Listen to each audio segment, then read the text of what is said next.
What is up, guys? It's D, No Wheel Drive 229. I know it's been a minute, went on a quick vacay. It was my anniversary, 1 year for me and my wife. So shout out to Brittany, love you. So yeah, we went and had a good time, but now we're back. So that means more videos. And today I just wanted to talk about the ZR1. There's a lot of talk covering around it. And me being a person who just bought a Z06, I could have just waited. Actually, I couldn't have, we'll get to that. But, you know what I'm saying? The choice was out there to just wait and get a ZR1 or, you know, at least see what was up with it. So I'm just gonna give you a bit of info on the ZR1 and take you through a Z06 owner, especially somebody who recently got one, perspective on the ZR1, my issues with it, and we'll just kind of go through that, right? Just a little quick video. Let me know what you guys think about the ZR1, right? All right, so just bought a Z06. Obviously, they're giving, you know, pretty good discounts on them. You can get a Z06 for, you know, 80, 90, 100 grand if you really want, you know, convertible and all this type of stuff, right? All right, so we know this. The ZR1 has been, you know, highly anticipated for years, and we've been waiting on it. You know, what is the C7 ZR1? What is it gonna do? Is it gonna have 800 horsepower? How much is it gonna cost? Is it gonna have the 10 speed in it, right? So we're finding out more and more information. We've seen it. I'll throw up a picture here. And so let's talk about that first, because the issue with the ZR1 is it worth the money over the Z06? That's simply it, right? Like that's just like with the Z06 and the Stingray. Is the Z06 worth the money over the Stingray or over the Grand Sport? That's really what all this is about. So first we have the appearance of it. And it looks good. I like how the ZR1 looks. I don't have any issues with it, but it kind of just looks like a Z06 with, you know, a big wing on the back and a slightly different front that I'm not sure looks better than a Z06, especially than a Z06 with the 3LZ package, you know, with the Z07 package with the winglets. I don't really think it looks better. It just looks a little different, I guess, but I don't really think it looks any better. You guys comment below and let me know that, but I don't think it looks any better. So that's my first issue with the ZR1, is it doesn't look, you know, that much better than the Z06, in my opinion. You guys comment below, maybe I'm tripping, but it just looks like a Z06 with a slightly different body kit on it. All right, and a huge wing. All right, so that looks kind of ricery. It looks kind of ricey. I don't think I would get the wing, by the way. Just by the way, if I were to get a ZR1, wouldn't get the wing. Secondly, we gotta talk performance. We gotta talk cost too, that's the biggest thing. We're gonna say that for last. Performance-wise, they're saying it's gonna have 755 horsepower, I think. Still has the same 8-speed transmission, which I don't understand. It seems like they could have just at least put the 10-speed that's, you know, a little better, that's in the ZL1, in the ZR1. Somebody comment below, is that difficult to do? I would think that you would put your best foot forward, put all your best stuff in it, but you know, put the newer, the 10-speed, that's a little faster in it, but they didn't. It's the same 8-speed. So it's the same engine and the same transmission from the Z06, just reworked a little bit. I think they're calling it the LT5, but you know, not really fooling anybody there. It's the same stuff. I mean, it's gonna get a little bit more power. It has way more cooling and radiators. It's got like 80 more radiators and some crap like that, fixing all the issues that the Z06 had, because, you know, we all know the Z06 has cooling issues with, you know, with any spirited driving for any amount of time. So, I mean, I guess it fixed that. But as far as actual performance, because what you gotta realize is, and my co-host Calvin, he makes a good point. Even at Z06 level, if you take the average person and put them in a Z06, or even someone who thinks they're a driver, even like a novice driver, who, you know, the typical car guy, but it's never, you know, really doesn't have significant track time. You put them in a Z06, and then you put them in a Carrera S, and let them go around the track.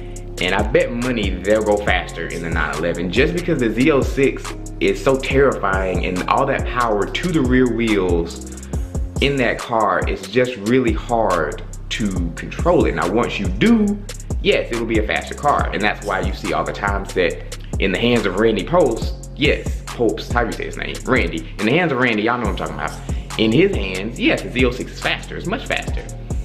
But everyday people is not gonna be able to get that power out without killing themselves. And it's gotta be even more so with the ZR1. I mean, the ZR1 is 755 horsepower, so if people can't exploit the 650 in the Z06, I doubt it's really gonna make a difference. You see what I'm saying? Like, we're getting near the limit of rear-wheel drive front engine cars. Like, is it really gonna be that much faster? You know what I'm saying? So, like, Z06 over Stingray makes sense to me, but ZR1 doesn't really make sense. I don't know, for the performance. And then the transmission, why didn't you put the 10-speed in there? Can somebody explain that? Would it not mate with it? But no, but they put it in the ZL1, and that's the exact same engine that's in the Z06, and it mates to that. So I don't see why they couldn't have just put a ZR1 engine in put a ZL1 engine in the ZR1, and then, you know, did whatever reworking they were gonna do so that they could, you know, market it and sell it or whatever. So that's my other issue with it. I don't know, the performance to me doesn't make sense. I mean, if you're a diehard Corvette fan, maybe, you know, you just want the top of the line one, but are you really gonna be able to go that much faster in the ZR1? I don't think so. Y'all comment below, let me know what you think though. Let me know what y'all think. My biggest issue though is price. Now, the guy in the interview that everybody's been talking about, he initially said it was gonna cost $150. At which point I'm like, he's been smoking crack. He needs to get drug tested immediately, because that just doesn't make sense. Nobody's gonna buy that, I don't think. I mean, a few people are. A few people are gonna buy it no matter how much it costs, because they just want, they're collectors and they just want the car. But that makes absolutely zero sense. What are they doing down there? Somebody's outside making noise. That makes absolutely zero sense when you consider that a GT3, a brand new GT3 can be had for like 140, 145. So why would it cost more than a GT3? You know, it could be, because the thing about it is, true, it has the performance to back it up, but once you get into the 150 and up club, now you're competing with things that not only have performance, but have prestige, have a nicer interior.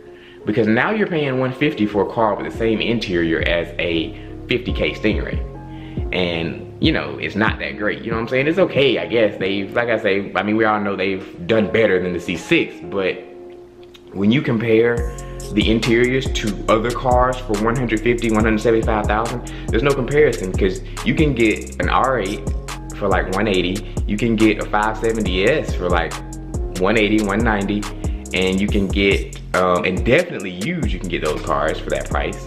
And even the two-wheel drive Huracan kind of dips down near there, because he said 150 and up. Initially, he said 150 and up. And so that would just put it in a whole nother league. That puts it in a league of, you pretty much need to, you know, either make huge income, be a doctor, or you need to have passive income. Like, it wouldn't be the Corvette of years past where, you know, the normal working person can, you know, work hard and get it. Nah, like you need passive income in order to save up $160,000 or either make that $3 grand a month payment. You know what I'm saying? Most people with a regular job are not gonna be able to do that. So there's that issue with it. And then they dropped it and said that it's gonna be 120 is the latest thing I'm gonna hear, that I've been hearing. So I guess we'll just see how much it's actually going to be. If it's 120, that makes a little bit of sense. But if it's 150, that's just kind of crazy to me. But either way, I'm not gonna get it, because to me, like I said, even at 120, doesn't make much sense, especially for a Corvette. That's the thing, guys, it's still a Corvette. So maybe, like, I like the car, I like how it looks, but you gotta understand, I'm not a true American fan. I don't really like American cars like that. I mean, I understand that they're good performance for the money, I respect them, but am I an American car guy? No, not really. You know, I still rock with Audis, you know, with the foreigns. The Italians and the Germans pretty much, you know, but the Z06 is just, it just looks so good and it's such a great bargain, and the performance was crazy, it sounds great. So, you know, I was like, you know, why not give it a try? But at that price, it made sense. But once you start getting to starting at 120, I don't know. You know what I'm saying? Because notice, even with Z06s, they claim you can spec a Z06 out to like 118 or 120. I've never seen one going for that price. Somebody comment below, have you ever seen anybody, or do you know anybody who bought a Z06 for 120? I don't know anybody. Because even the 3LTs with everything spec'd out, the sticker might say 110. I've seen a 110 sticker. They were still selling the car for like 95. So, I mean, it's possible, I guess, but I've never really seen that. But at these price points, to me, does it make sense to buy a Corvette? No, I think 80, 90 is really the highest at which point it made sense. And I actually was talking to another Z06 owner about this, and he said the same exact thing. He's pretty cool. He has a stick, a gray 3LZ package. We're gonna get him on the channel soon. Hopefully we're gonna do an auto versus manual kind of episode. But he was like, yeah, 90 was toward the limit of what I was willing to spend on the Chevy. He was like, any more money and I'm not taking that check to a Chevy lot. And that's exactly how I feel. Like, once you get up to 110, 120 range, I'm just not taking that money to a Chevy lot. Just not gonna do it. Maybe some of you are, let me know, but I feel like the Z06 is plenty of power. It's too much already. I haven't been able to use it all, you know what I'm saying? So pretty much the ZR1 would be for people, in my opinion, who have the extra money to just throw on it, who really like Corvettes, and you know, who maybe are experienced drivers, one of those three, and can actually get the power out, and you know, just to say that they have it, you know what I'm saying? So that's why I personally did not wait for the ZR1. I knew the Z06 would be enough for me, and also I wasn't about to spend that much money at the time. I wasn't about to spend that much money, period. But if I was comfortable with spending that much, like say I did have the 130 or 120, your boy would have went straight to the used R8, straight to the used freaking Gallardo even, or something, maybe an i8, maybe a BMW i8, but I definitely would not have taken it to the Chevy lot. So there you go. That's just my thought process. All my American guys, or you know, just everybody on the channel in general, let me know what you think about the ZR1. You think it's too much? Do you think it's too similar to the Z06? You think they should have gave it a bit more power or a bit more, you know, different look? Somebody said that they should have made it all-wheel drive, which would have gone against everything America, but that would have been dope though. So that would have been cool. So yeah, y'all comment below. Let me know what y'all think about this. We got some more videos on the way. Don't forget to subscribe, hit the bell so you know when we have videos. And yeah, that's been it. D, No Wheel Drive 229.